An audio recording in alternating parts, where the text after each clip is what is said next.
Hello, in this video we'll talk about the contributions of Russian formalism to the field of narratology and also of the contributions of French structuralism to narratology. First of all, we'll start with formalism, and one of the most important figures of Russian formalism was the literary critic and theorist Vladimir Propp. Uh, and he had made immense contribution towards the field of narratology. Now, what he wanted to do was to identify recurrent structures and situations in Russian folk tales. So he studied 100 Russian folk tales. There's a spelling mistake over there. Pardon me for that. He studied exactly 100 Russian folk tales, and he wanted to identify the repeated structures and situations in these folk tales. And these recurrent, repeated structures and situations were referred to by Vladimir Propp as functions. Now, his most famous work is called The Morphology of the Folk Tale, which was published in the year 1928. Now, this was published over 70, 80 years ago, but still is very relevant. It's the work for which Propp is really known for. And now, in this particular work, Propp says that all tales are constructed from a set of 31 basic functions. Now, remember, functions are recurrent structures and situations that you'd find in tales. And according to Propp, there are actually 31 basic functions from which all kinds of tales can be created. Now, now he said that there are 31 basic functions, but he also added that all these 31 basic functions need not appear in a single fairy tale. Okay, there are 31 basic functions that you'd find in tales, and now that is a general statement. Now, these 31 functions need not occur in a single fairy tale, but those that do occur would take place in the same order. So there is a sequence, there is an order, and these functions, if they do appear in a tale, they would take place in that particular sequence. Now, fairy tales can be reduced to a set of 7 characters or spheres of action.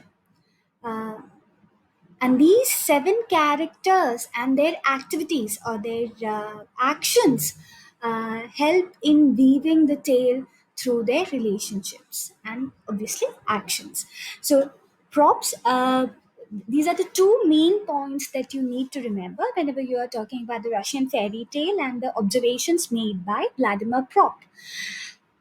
He identified 31 basic functions, and uh, we also reduced fairy tales to a set of 7 characters. Now, these 7 characters are also referred to as spheres of action because these characters perform certain kinds of actions. Okay, now what are these 7 characters? The set of 7 characters, according to Propp, that you would find in fairy tales. First is the hero. Second is the false hero. Third is the villain. Fourth is the helper. Fifth is the donor or provider. Sixth is princess and her father. Seventh is the dispatcher.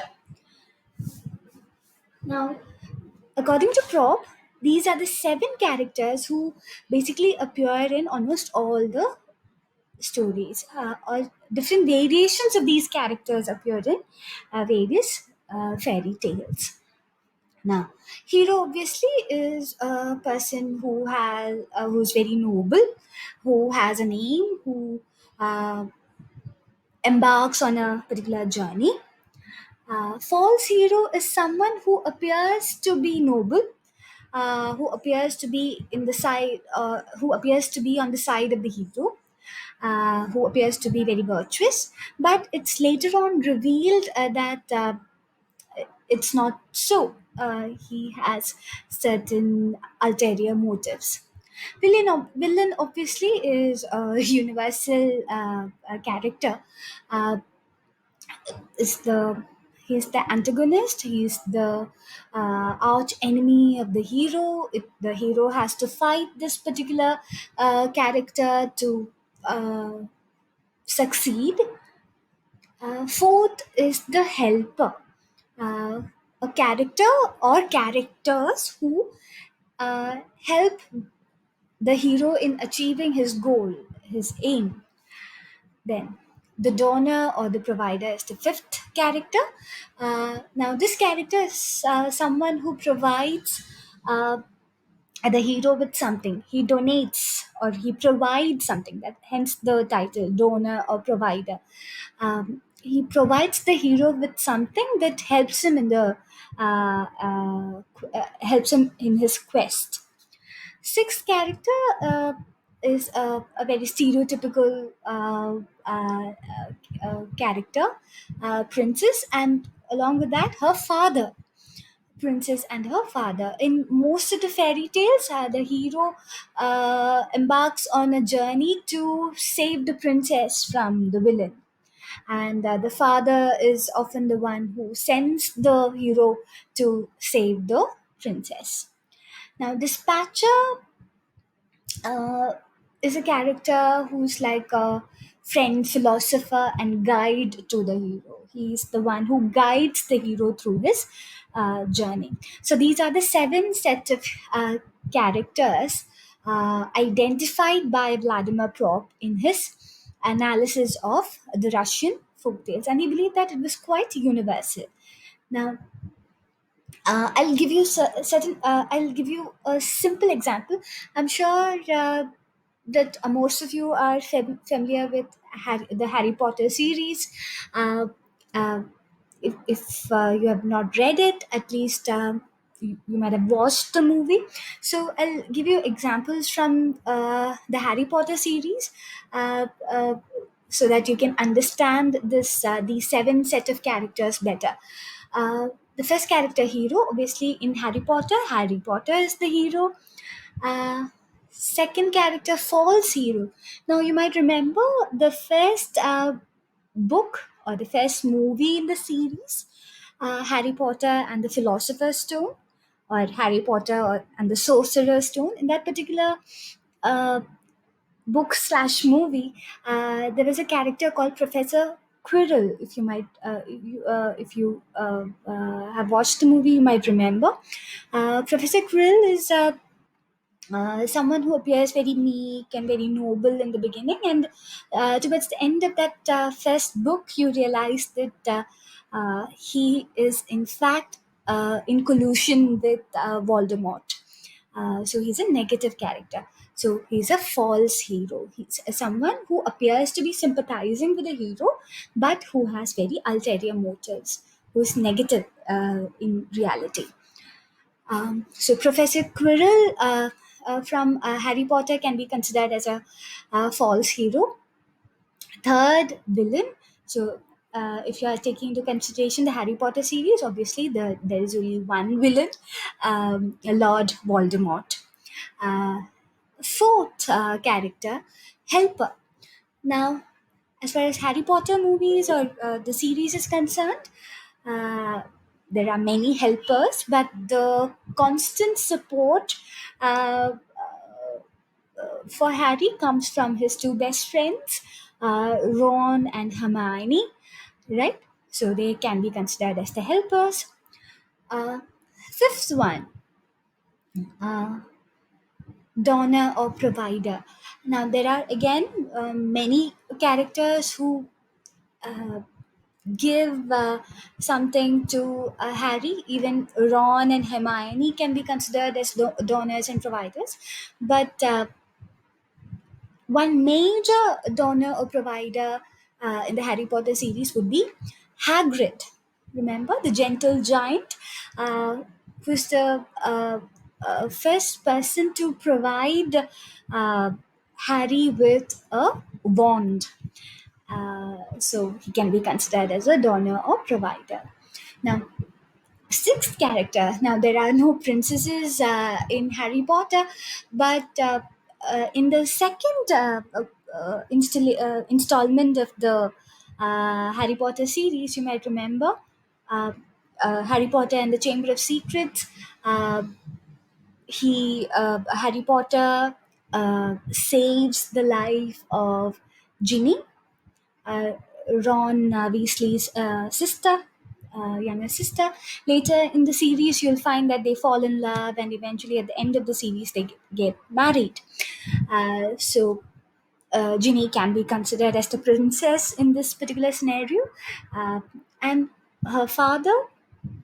Uh, uh, Harry Potter in the Harry Potter series, yes, Mr. Weasley is present. Uh, then the seventh one, the dispatcher, the friend, philosopher, guide who guides the hero throughout his quest, the one and only Professor Dumbledore, as far as the Harry Potter series is concerned. So, uh, I just took now this Harry Potter series is obviously not a fairy tale, but according to Propp, these sets of characters can be seen in all kinds of stories. Okay, that's what Prop is trying to say. Now, how does he conclude his observations? He concludes by summarizing his observations in 4 points.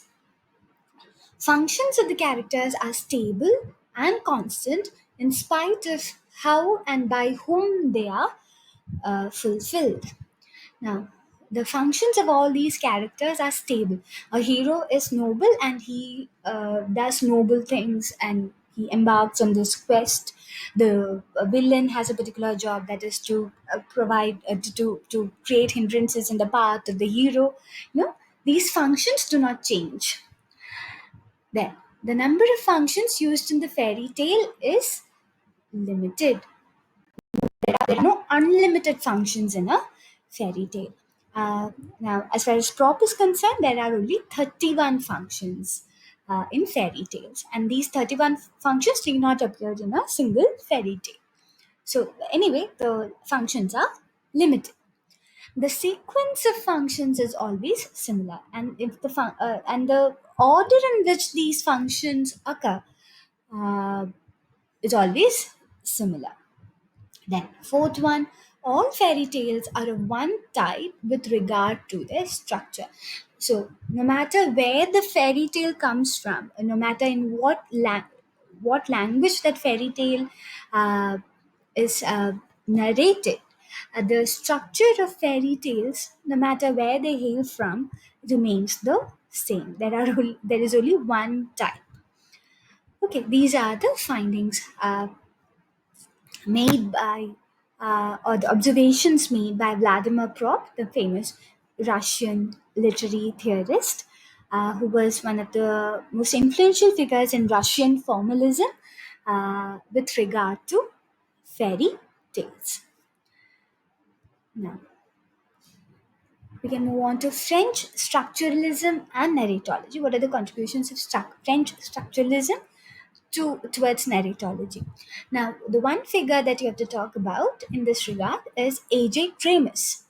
Now, he evolved a formula to analyze literary narratives, which included six actants. Now, A.J. Greimas, the literary critic, analyzed literary narratives and found out these literary narratives have six actants. Now, what is an actant, you might think? Actant is a person, creature, or object playing any set of active roles in a narrative. So, an actant can be a person, it can be a creature, or it can be an object, and these actants play an active role in the unraveling of the story. Now, they are a set of opposites that add to the basic rules of rules for all narratives. Now, they are a set of opposites that could be found in all kinds of narratives, all kinds of literary narratives. Now, um, we, let's take a look at the six actants. The first set, remember, there are three sets, a set of two. So 3 into 2, 6. That's how 6 actants. Now, the first set, subject, object. Second one, sender, receiver. The third set, on helper or opponent. Okay, so these are the six actants according to A.J. Greimas. First set includes the subject or the object. Second set includes the center or the receiver. Third one, helper or the opponent. So that's why it's called a set of opposites. Subject opposite is object. Sender opposite receiver. Helper opposite opponent. Now, these six actants have certain functions, and these functions also can be classified into three types. So, Greimas organized the narrative functions into three types. Uh, First one, desire or search or aim. Second one, communication. Third one, auxiliary support or hindrance. So these are the six actants or characters who appear in a narrative, and these are their functions according to A.J. Greimas. Let's take a look at an example, and so that you can understand this concept better. We'll again stick with Harry Potter since it's an easy example to remember. Now,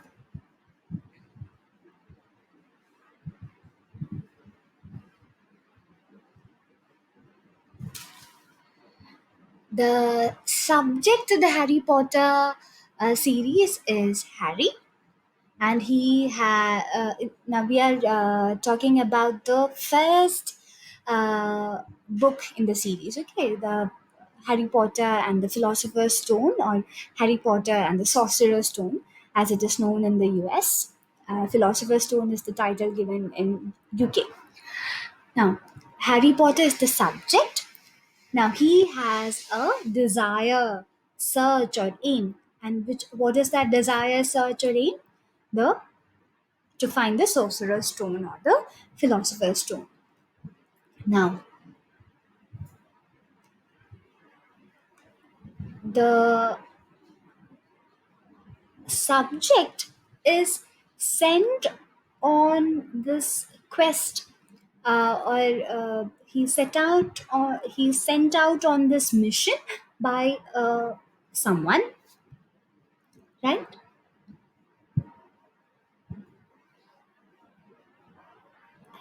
That particular person is referred to as the sender. Okay, so Harry is the subject, and his desire or aim, the object of his desire, the sorcerer's stone or the philosopher's stone is the object.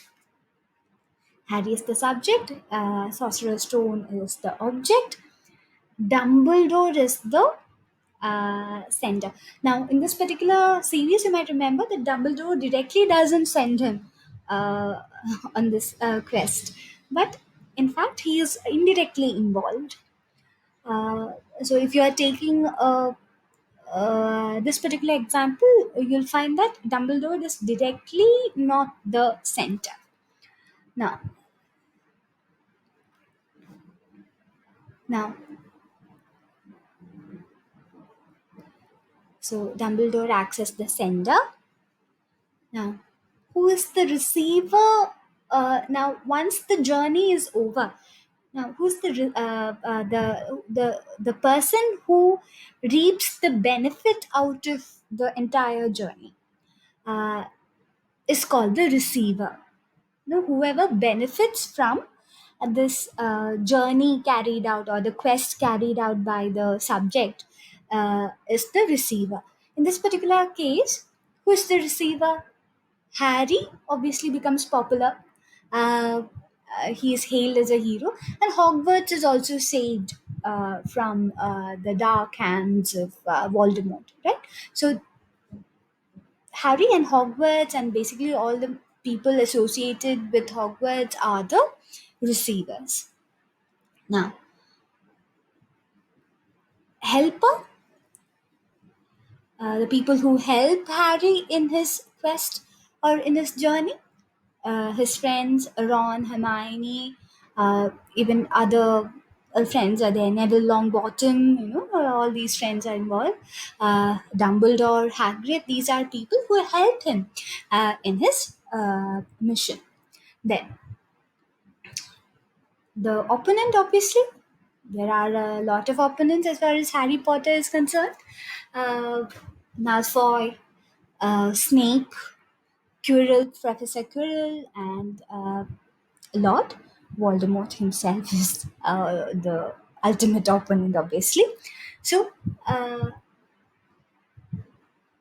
they are the opponents for the subject.